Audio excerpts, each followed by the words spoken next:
আসসালামু আলাইকুম ভিউয়ার্স, কেমন আছেন সবাই? আশা করছি সকলে ভালো আছেন। ২০২৫ সালে ইউনিয়ন কমিশন থেকে নতুন নির্দেশনা দিয়েছে, আপনারা যদি নতুন ভোটার হতে যান তাহলে কিন্তু আগের নিয়মে নতুন ভোটার হতে পারবেন না। সেক্ষেত্রে নতুন নির্দেশনামূলক কি কাগজপত্র লাগবে, এই ভিডিওটি যদি শেষ পর্যন্ত আপনিও কন্টিনিউ করেন তাহলে কিন্তু খুব সহজেই বুঝতে পারবেন কি কাগজপত্র হলে আমি সঠিক নিয়মে এই ২০২৫ সালে ভোটার হতে পারবো। তো চলুন ভিডিওর মূল কাজ শুরু করা যাক। ভিডিওর মূল কাজে যাওয়ার আগে আপনার কাছে ছোট্ট একটি রিকোয়েস্ট থাকবে, আপনি যদি আমার এই চ্যানেলে নতুন হয়ে থাকেন তাহলে এই চ্যানেলটি সাবস্ক্রাইব করে পাশের বেল আইকনটি প্রেস করে এরকম ইন্টারেস্টিং ভিডিও পাওয়ার জন্য। এখানে যে দেখতেই পাচ্ছেন আমার স্ক্রিনটা যদি এখানে ভালোভাবে লক্ষ্য করেন, নতুন ভোটার হতে যে সব কাগজপত্র লাগবে এখানে প্রথম নাম্বারই রয়েছে ১৭ ডিজিটের অনলাইন জন্ম সনদের কপি। আপনাদের অনলাইনের জন্ম সনদের কপি কিন্তু লাগবে।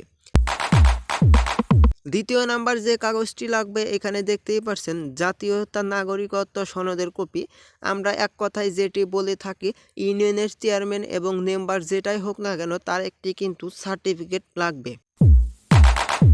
তৃতীয় নাম্বার যে কাগজটি লাগবে নিকট আত্মীয়দের পিতামাতা ভাই বোন প্রভৃতি এনআইডির ফটোকপি। এক কথায় বলতে গেলে আপনাদের ভাই ব্রাদারের এবং বোনের এনআইডি কার্ডের ফটোকপি দেওয়ার থেকে আমি আপনাদেরকে সাজেস্ট করব যে পিতামাতার এনআইডি কার্ডের ফটোকপি দেওয়াটাই বেটার হবে।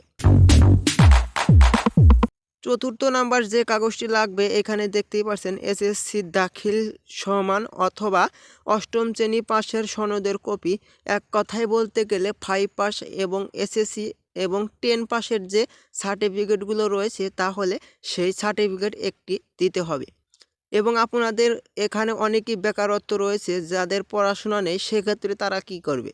সেক্ষেত্রে বেকারত্ব সার্টিফিকেট ইউনিয়ন পরিষদে গেলে তারা বেকারত্ব সার্টিফিকেট সেখান থেকেও বানিয়ে দিবে এবং আপনিও তুলে নিয়ে আনতে পারবেন। সর্বশেষ ৫ নাম্বারে যে কাগজটি লাগবে ইউটিলিটি বিলের কপি, বিদ্যুৎ গ্যাস পানি। সেক্ষেত্রে আপনাদের বিদ্যুৎ বিলের যে ফটোকপি রয়েছে এবং অরিজিনাল কাগজটা ছাপিয়ে আপনারা সেই একটা ফটোকপি দিয়ে দিলেই কিন্তু আপনারা সঠিক নিয়মে ভোটার হতে পারবেন। এই ৫টি ডকুমেন্ট ছাড়া কিন্তু আপনারা কখনোই ভোটার হতে পারবেন না। ২০২৪ সাল থেকে ২০২৫ সালের ভিতরে একটা ভিন্ন হয়ে গেছে।